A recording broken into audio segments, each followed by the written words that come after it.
শিক্ষক এক গরিব ছাত্রের বাড়িতে বাড়ি ভিজিটে গেলেন, কিন্তু ভেতরে ঢুকতেই তিনি বুঝতে পারলেন এই মা বাবা গরিব মানুষ বলে মনে হয় না। শিক্ষক বললেন, তোমার হাতটা দেখাও। তিনি হাত ধরে দেখলেন, আরে তোমার হাত তো খুব নরম। ভাই, এটা কি? গরিব মানুষের হাত এমন করে কেমন করে হতে পারে? শিক্ষক বাইরে দাঁড়ানো প্রতিবেশীদের ডাকলেন এবং তাদেরও হাত দেখাতে বললেন। প্রতিবেশীর হাত ছিল একেবারে খসখসে, মোটা মোটা ফোসকা পড়া আর নখ ভাঙা। স্পষ্ট বোঝা যাচ্ছিল যে তিনি একজন মজুর। এইটাই আসল গরিবের হাত। শিক্ষকের সন্দেহ হলো এবং তিনি ঘরের ভেতরে গেলেন। ভেতরের দৃশ্য দেখে তিনি হতবাক হয়ে গেলেন। মেঝেতে মিনারেল ওয়াটারের বোতল আর কোল্ড ড্রিঙ্ক রাখা ছিল। তাদের মেয়ে পিজা খাচ্ছিল। সব দেখে শিক্ষক পুরোপুরি নিশ্চিত হলেন এরা আসল গরিব নয়, কারণ এখানে তো বস্তি টিকে থাকে, যেখানে অনেক মানুষ জীবনে কোনোদিন মিনারেল ওয়াটার পর্যন্ত খায়নি। কোক বা পিজার কথা তো অনেক দূরের ব্যাপার। শিক্ষকের প্রশ্নে স্বামী স্ত্রী চুপ মেরে রইল। তখন প্রতিবেশী মাঝখান থেকে কথা সামলাতে গিয়ে বলল, এরা নতুন গরিব। শিক্ষক জিজ্ঞাসা করলেন, মানে? প্রতিবেশী বলল, এদের ব্যবসা ডুবে গেছে, সঙ্গী প্রতারণা করেছে, এরা নিঃস্ব হয়ে গেছে। স্ত্রী কাঁদতে শুরু করলো। প্রতিবেশী স্ত্রীকে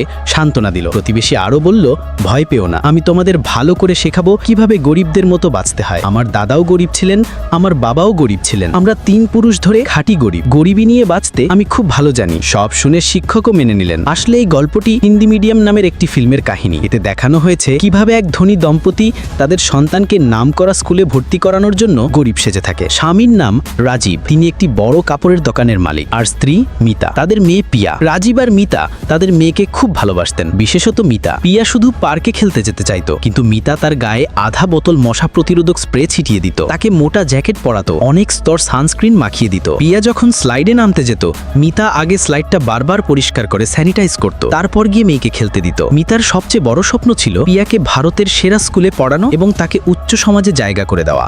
ভারতের সেরা স্কুল মানে পুরোপুরি ইংরেজি মাধ্যমে পড়ানো প্রাইভেট স্কুল। যখন পিয়ার স্কুলে যাওয়ার সময় এলো, মিতা আর রাজীব অনেক স্কুল ঘুরলো। কোনো স্কুলে বাচ্চারা খোলা আকাশের নিচে গান গাইতে গাইতে পড়াশোনা করত, আবার কোন স্কুলের ক্যাম্পাস 5 তারকা হোটেলের মতো ছিল। বাচ্চাদের রুমে অ্যাটাচ বাথরুম আর গরম পানির সুইমিং পুল। কিছু স্কুল তো সরাসরি ব্রিটেনের বিশ্ববিদ্যালয়ের ছাকা ছিল, যেখানে বিল্ডিংগুলো ইংরেজ পতাকার মতো ডিজাইন করা, এমনকি লনের ঘাসও ইংল্যান্ড থেকে আনা। অবশেষে মিতা দিল্লি গ্রামার স্কুল বেছে নিল, যা ভারতের নাম্বার 1 স্কুল হিসেবে ধরা হয়, যেখান থেকে হাজারো নামকরা মানুষ বেরিয়েছে। কিন্তু সেখানে ভর্তি পেতে হলে ওই এলাকার স্কুল জোনের মধ্যে একটা বাড়ি থাকা জরুরি। তখন মিতা রাজীবকে বলল, পাশেই একটা বাড়ি কিনে